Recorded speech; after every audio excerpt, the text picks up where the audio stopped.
Hey everyone, I'm Carly. I'm a cross stitcher, a knitter, and occasional plant dyer, and this is my FlossTube where I talk about all the above. This episode I have some pretty exciting finishes, I think, and of course the usual lineup of the classic FlossTube agenda: whips, starts. I also have some former finishes and some family finishes, so that's when I show projects that I've completed in the past as well as projects my family members have completed that are similar to the kinds of crafts I like to do. So first I have a very exciting FFO.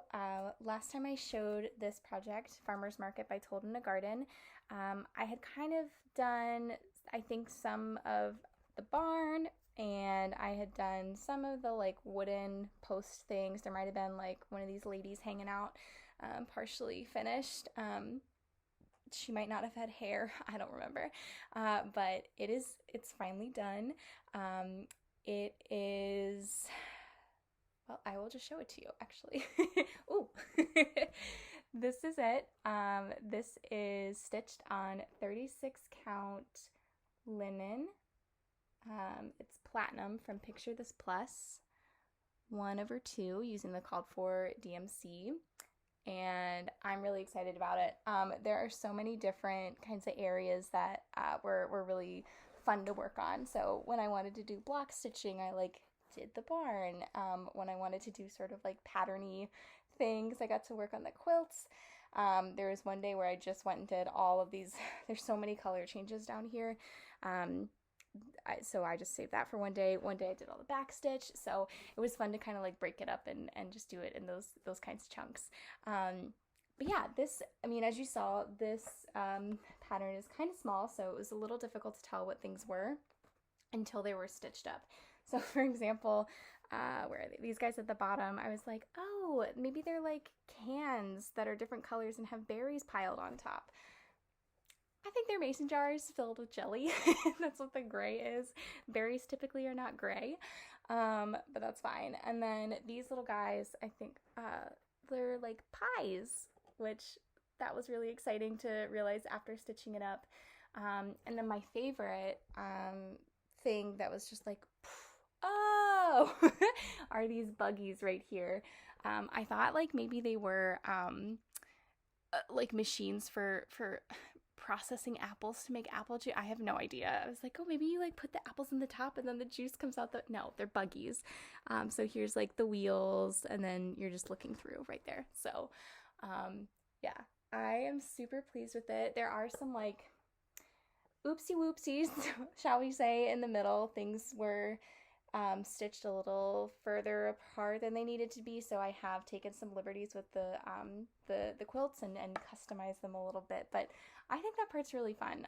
Maybe it's coming from a knitting background where I rarely had any called for yarn, or I was very comfortable modifying patterns for knitting and actually like enjoyed that process of like, ooh, what do I have that's kind of similar to this pattern and how can I change it to make it work? So I like doing that with cross stitch as well. If the mistake happens, it's kind of like a fun challenge to solve. So yeah, this is it. It's done. And this frame is homemade. I got it at an estate sale. Just happened to pick it up and then brought it home and realized this pattern would fit perfectly in it.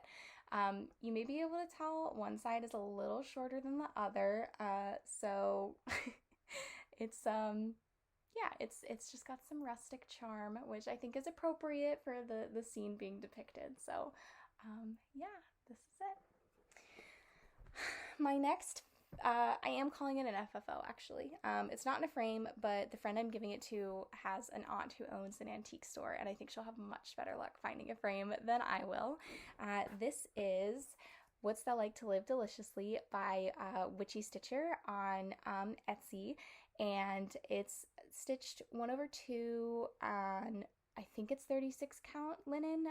It was from a Color and Cotton grab bag sale, so it's a mystery linen, but I'm pretty sure it's 36 count.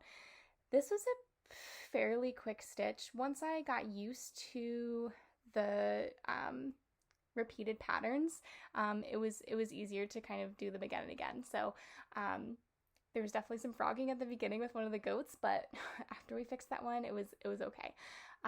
The 610 or 310 black is called for, and then the gray is, I swapped that out for it was called for 666, which is a red, which I didn't think would look great on this fabric. I was really excited to try this fabric out. This is not a color I would have chosen ever, but I thought this monochromatic-ish piece would look really good on it, and I have a couple other pieces that are like a purple and a pink, so I'm excited to try out some more like one color monochromatic patterns on those and sort of see how they stitch up. So yeah, it's pinned, it's ready to go to my sweet Rebecca, and I think she'll really enjoy this. So yep, What's It Like to Live Deliciously by Witchy Stitcher. My next finish, I had a very stitchy month. This next one is a small, and it's very cute, and I love it. This is Lammas from the Primitive Hare, from her Wheel of the Year freebie series on her blog. And this is stitched 1/1 on 28 count Charles Craft linen using similar-ish DMC as the pattern.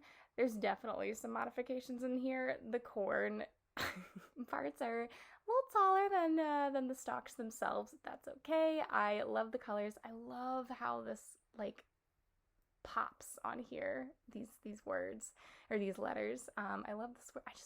I love so much about this pattern. Yeah, these get easier and easier every single time I do them. I have a start/whip for Litha, which is actually chronologically the next holiday coming up, and then this is after. This one's not done yet. There's still just a little bit to add in, but this one was stitching up extremely quickly. And again, I'm reminded just how important lighting is with these smaller stitches. It makes such a huge difference, for me at least. It's so much less frustrating, and I enjoy it so much more. And it goes very, very fast. I'm using the, rather than the sewing method on these, I'm using the like stab and poke, which I think because it's a smaller piece of fabric, it's like a lot easier for me to do that. And also, I was watching Yamir from AlmondMnMs, who is I consider her the 1/1 expert on FlossTube. So she was saying that she can't do the sewing method on 1/1. I was like, well, if Yamir can't do it, then I certainly cannot. Excuse me. Or, you know, I can, but it's not easy and I don't like how it looks. So I'm still, yeah, with these, I learn something new every time. I'm learning like some techniques are more appropriate for different fabric counts, and at least when I'm stitching, and yeah, that was one of them. So we have a finish and a start/whip. So those are coming along nicely. I think there's 3 more after this one. I have to double check, but yeah. All right. Then I have some, there was one whip I didn't share last time. I totally forgot. This is actually the bag I carry all my projects in, which is maybe why I forgot. But this is a tote bag that I need to repair, but I am covering it in frogs. The pattern is called 65 Frogs, and I did get it from an Etsy shop that I'm still sort of like not 100% sure if it's okay for them to be selling the patterns. All of the patterns they sell are like from the past, so I'm assuming they're like out of print, but I don't know what the copyright rules are for that. When I bought the pattern, I couldn't find it anywhere else online. I wasn't sure how to search for it, but I have since like located it in other places, or like am aware that it exists. So yeah, I don't know. I'm not gonna share where I got that from just in case, but anyway, I know it's called 65 Frogs now if you do want to find the original and purchase it somewhere. Yeah, these little guys are fun. This bag, I have no idea what the count is, and I realized it was giving me eye twitches when I was working on it, so I had to stop that. I also noticed that like this heart you can see is like pretty tall. It should be wider, so the weave and the weft, if those are the right words, it's not an even weave. So what I've done is I've switched to stitching this on some Aida I'm trying to use up, and I'm just doing like one little frog at a time. So this is my my mini finish since last time, and I'm just gonna sew them on there. I might not cut them out every time. That was kind of an experiment too. I'm just sort of figuring out how I want to do this. And I do want to use up the Aida. I know there's that stuff that you can like put on, it's like very loose Aida kind of thing that you put on like a bag or a shirt or something, and you stitch and then you just pull out the loose strands. But I don't know, kind of like just throwing it away after I'm done. That feels not how I want to conduct my craft. So I'm trying to use the materials I have, trying to be conscious about my footprint when I'm doing this kind of crafting. Learning more about how everything is made is an important aspect of this for me, because, you know, as much as I love my pieces, I don't think they need to last forever. I would love them to return to the earth one day in the least like impactful way possible. So and that's just how I stitch. I'm not making a judgment on anyone else, but introducing some sustainability considerations into my craft is something that I'm thinking about. So yeah, that's my frog bag. And I think the rest of these, yeah, I have shown these. So I just have some updates on these whips I've got. The first one is the Linen and Threads Mystery Sal 2021 Talavera. I have completed the May piece, this little guy right here. June has come out and I will be stitching that next. I still have to finish this column. This is part of the March release. Yeah, this is being stitched on 36 count platinum linen from Picture This Plus, same as the farmer's piece.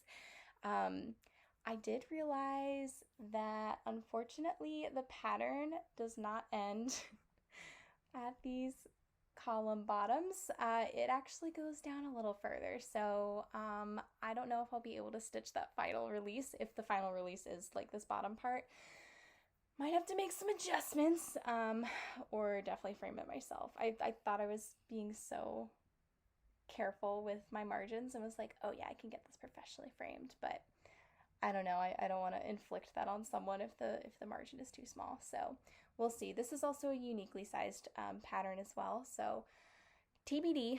But it's stitched 1/2 using Prism. Actually, I've got the pack right here. Ta-da! I've got 2 of these, but these are just from Michaels, and I think 123Stitch sells them too. As you can see, they are for friendship bracelets primarily, or that's how they're advertised, but I really, really like these. I feel like the thread is super durable, and none of them have like names or numbers, so it's just kind of a grab bag. But there's all like, it's a rainbow in there, and there's some like variegated ones as well, so like these for example. So I don't know, I like these. I've been very pleased with that in this project. So that's how that one's going. Last but not least, I have my Welsh dresser by Galiana cross stitch. Oh, I thought I did. Oh, here she is. I haven't made a super ton of progress on this. I kind of was forcing myself to take a break because I had been stitching pretty much exclusively on this one for so long, and I didn't want to get burnt out on it, so I forced myself to stop, and have only recently picked it back up again. So here we are. I've got the shelves put in, and I've started putting Home Sweet Home. I'm slowly filling out this bottom piece right here with all of the details. But let me give you a close-up on that. Ooh, variegated floss from AmaranthineStitches. She at some point in the past month or so did put this colorway back up on her Etsy. It did look different than this one. I think it was a little bit darker, but I think it's called Mystery Teal or Mysterious Teal or something like that. And this is a gift for my mom. So she really likes this color. She has it in a lot of her like she buys a lot of like pottery, so like cups and stuff, and a dresser actually that we have that is the inspiration for choosing this pattern. So yeah, I need to fill in the items on the shelves. There's like teapots and plates and things, and I did go ahead and get some new floss from Amarantine. She had this like multi-pack of colors that included a gray that I had my eyes on. So let me get these sorted. There's some like very pale blues and some interesting browns. So here's kind of what they all look like. This is not the most flattering of angles, but this is the gray that I'm thinking about using. It does look a little green actually, but that'll pair well with teal, I think. When I twist them together, I think they work better, or the best out of all these other colors. Though I do love these other colors, and I can't wait to use them in some more like monochromatic pieces. I think that'll be really fun. But yeah, so this will be kind of maybe a focus project for me this month. I would love to get it finished before August, so we'll see. And I think that's it in terms of things I'm working on right now. Let me show you a former finish. I love this one so much. Every time I look at it, I just get so happy. And I think I did a really good job pinning it too. So this is the Three Pigs by Prairie Schooler. And I did not use 3371. For the black, I used 310 due to the shortage, but I also think it pops really well against that red. The red is also a little bit lighter than the called for red, which I don't remember what the called for is, but I think that makes this look so much more like graphic. So I just loved all of the different chunks of this. I love doing the block stitching on the roof, doing the back stitching for this little hut, or the straw house rather, putting in their little pupils. Oh, it was so much fun. So this one is stitched on 32 count Lugana from Fortnite Fabrics, and it's the colorway Ruth. So this was their, I believe it was their January fabric of the month in their like subtle sampler series. So this is it. Haven't found a frame for it. I'm not really looking. My mom likes this piece, so maybe I'll just let her have custody. My grandma really likes it too. I've showed it to her on FaceTime a couple times, and she always goes, "Wee!" She thinks this part's really funny. So, cool. Well, speaking of my mom, I actually forgot to get these pieces, so hang tight. One sec. Ugh. Okay. So my mom is not a cross stitcher, but she did used to do a lot of crewel, which is a thing I don't really understand, but I haven't tried very hard to, so there we are. And these are some pieces she made in the 80s. So here's one of these like woodland creatures and some flowers and mushrooms. Oh my god, I'm in love with this piece. If that Etsy shop where I got the 65 frogs pattern truly is legit, they have this pattern up there too if you want to do it, but I will let you find it yourself. I don't want to promote it just in case, but I think this is super cool. And then she did another one. I mean, I think she did more than these, but these are ones she rescued from my grandparents' house before they moved. This is one from 1983 with all these birds on it. It was for Christmas for her dad. There's a little note on the back, so I think that's cute. My mom and dad are now very avid backyard bird watchers with all kinds of like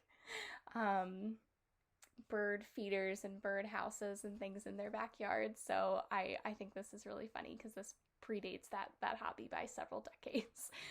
But they could identify every single one of these birds. And I think I could too at this point for the most part. So that's this one. Great. I think that's everything in terms of work that I have to show and work that my family has done. I did want to respond to a question I got on my last video from Nitya from Daybreak Stitchery. She had asked what this is behind me, if it was stitched. I wish. Oh, that would be so much fun. but this is actually a print on a piece of cloth from WildCraftPrintShop on Etsy. Their name is Gabriel. They have all kinds of really cool patches and shirts. I'm actually wearing one of their shirts today. It's a hand with some hawthorn berries. So a lot of their pattern or prints are focused on like nature and justice and liberation, shall we say. I definitely think you should check it out if that's your thing. I've got a couple of the patches that I haven't sewed onto anything. I've got a cicada, very appropriate if you're here on the East Coast.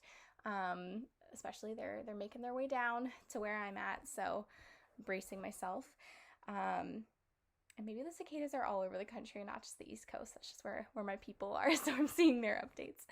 Then I got this little mouse with a little mask. This was like purchased during the height of the pandemic, and I felt very connected to this piece. And then they included this like free patch, which is it's similar to their logo.